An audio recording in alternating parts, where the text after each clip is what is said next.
what's up you guys? This is Kat from Old Reading Farm. Thanks for joining me today. In today's video, we are going to answer the age-old question of, do you guys ever leave the farm? Answer is no, but we are this weekend. Let's get to work. Okay, I want to start by showing you this grass that John grew. I'll try to move a little slower so it looks as beautiful as it is.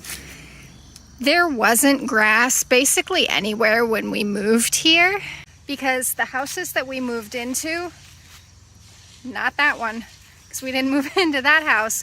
We moved into a smaller house and John built us this barn. This was the second barn that he had ever built. So there was no grass here like at all. And where all the girls are right now over here, there were trees there. So it was like forest ground. And this was basically just like neglected lawn. So pretty cool that there's grass growing here. Side note, just wanted to show you that. So I'm about to hop in the car and go grab our first batch of yarn that came in. That is part of what we're doing when we're going away this weekend. We are going to the Lafayette Apple Fest, which is in upstate New York. We are going to meet up with Sweet Pea Farm NY and Poplar Creek Farm. So we're really looking forward to it. We're super excited that just in the nick of time, we got back some of our own fiber turned into yarn. So I'm gonna go grab that. My mom was kind enough to go pick it up from the fiber mill for me, so I'm just gonna go grab it from her. Here, open it for us. Okay, you can talk. I already told them that the Electric Express ran and got it for us. Wow. Oh, it's beautiful. Look how nice it is. She said your alpaca produced really nice fiber. Did she? Yeah. That's nice. Oh, these are beautiful. And it's a lot of white. I don't remember. Don't untwist them like that. Sorry. I can't help myself because they're so nice. That's black back there?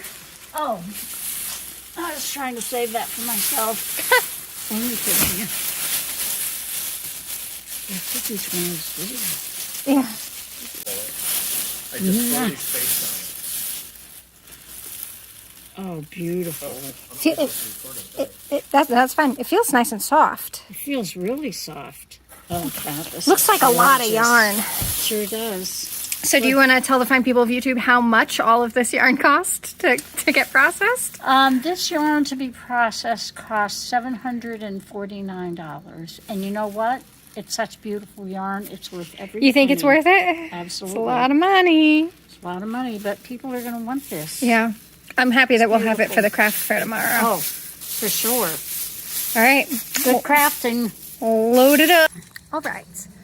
So I just picked up the yarn. It's really exciting that we're going to have that in time to go to our craft fair. So a super annoying thing happened.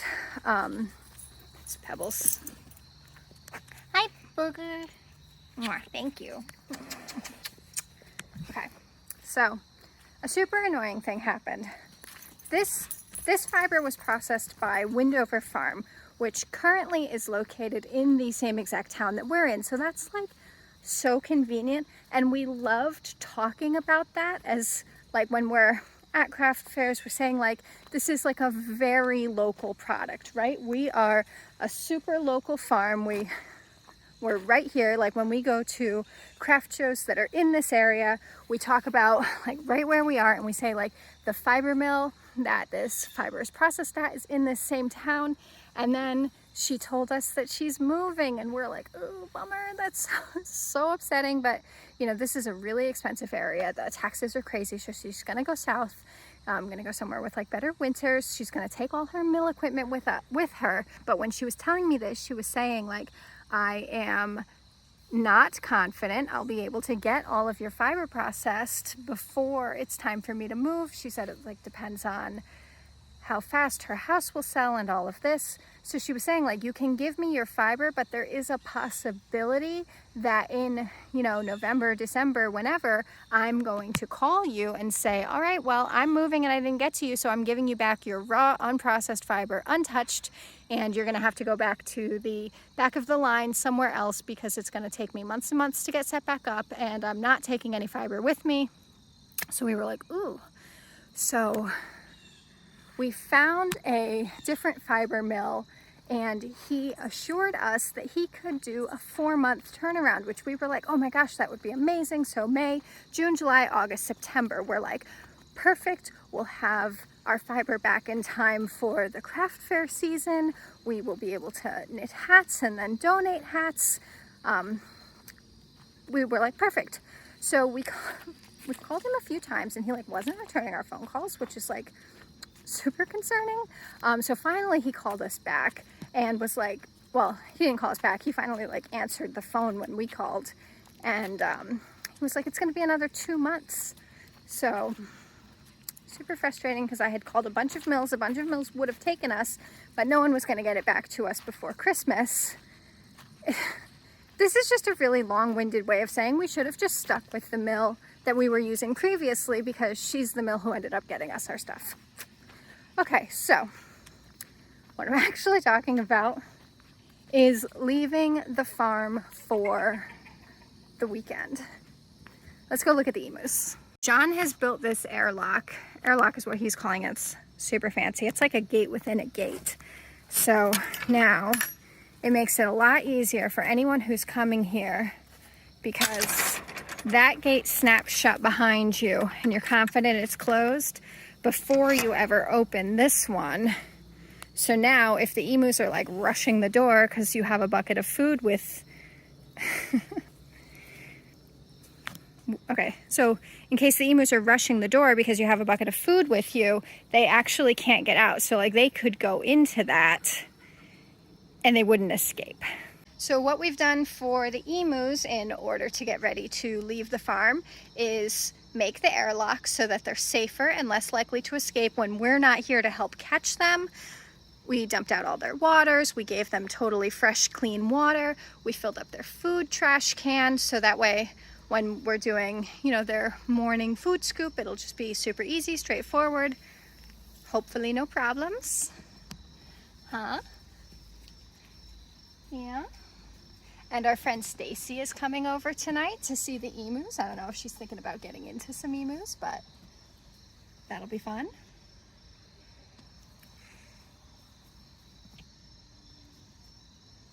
All right, let's go look at the chickens.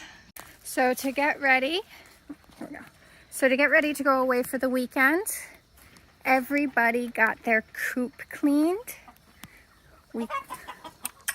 These are the Wheaten Morans, or sorry, these are Wheaten Americanas actually. So the only difference between the Wheaten Americanas and the Wheaten Morans, besides obviously the egg color, is that these guys have no feathers on their feet.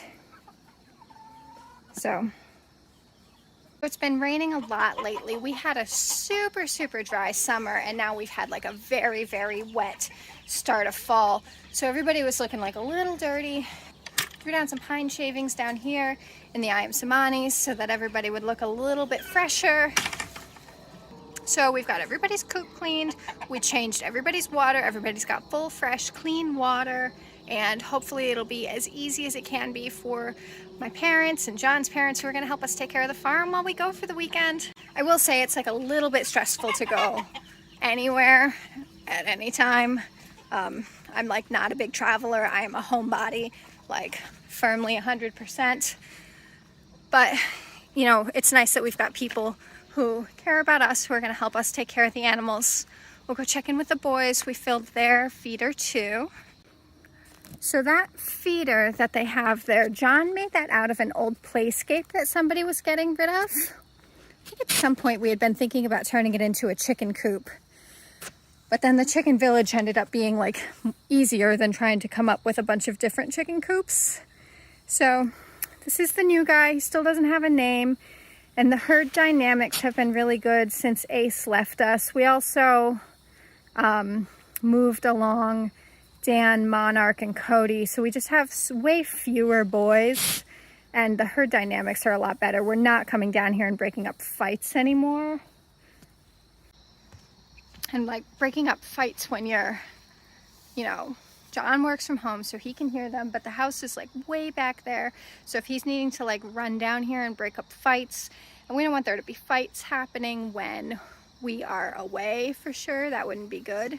And I was just talking to someone who actually just gave us some alpacas. We just, surprise, I went and got 5 new alpacas yesterday. They were free from somebody who is retiring them from her program. She was telling me about a fight that happened on her farm, and somebody's hip got broken like during the fight, and the alpaca ended up needing to get put down. Our alpacas right now, these are the boys, they're very far away from the girls. They can't see them, they can't smell them, so that helps keep everybody a little calmer as well, which is nice. And in case you want an update on the house, look at how close that house is. So I'm standing in our boy alpaca pasture right now. That is going to become pasture as well. So like this whole area is ours. And then that house is like 20 feet from our property line. So hopefully whoever ends up buying that house like thinks that the alpacas and the chickens are like cool perk of country life, you know, like, oh, we live next to an alpaca farm, how interesting. Hopefully. So we'll see. Okay, so I think everything is pretty much ready. Besides going to pick up those alpacas, I drove to Agway this morning. I did our weekly feed run. Our weekly feed bill is like in the $200 range, depending on how much I had to buy. But so all the feed trash cans are full. Should be as easy as we can make it be. So hopefully everything goes good. You know, pray for no predators this weekend. Bobcat hasn't been around lately. There was a time frame that the dogs were waking us up. Well, the alpacas were waking us up, and then the dogs were running out, alarming over the bobcat. So that hasn't happened lately, which is good. So, okay, fingers crossed that we do really, really well at the craft fair. Hopefully everything goes well here while we're gone. We appreciate you watching. Keep an eye out on our website, because now that we have some yarn, hopefully we'll be able to get some yarn and some hats onto our website soon. So thank you very much for watching. We'll see you in the next one. Bye.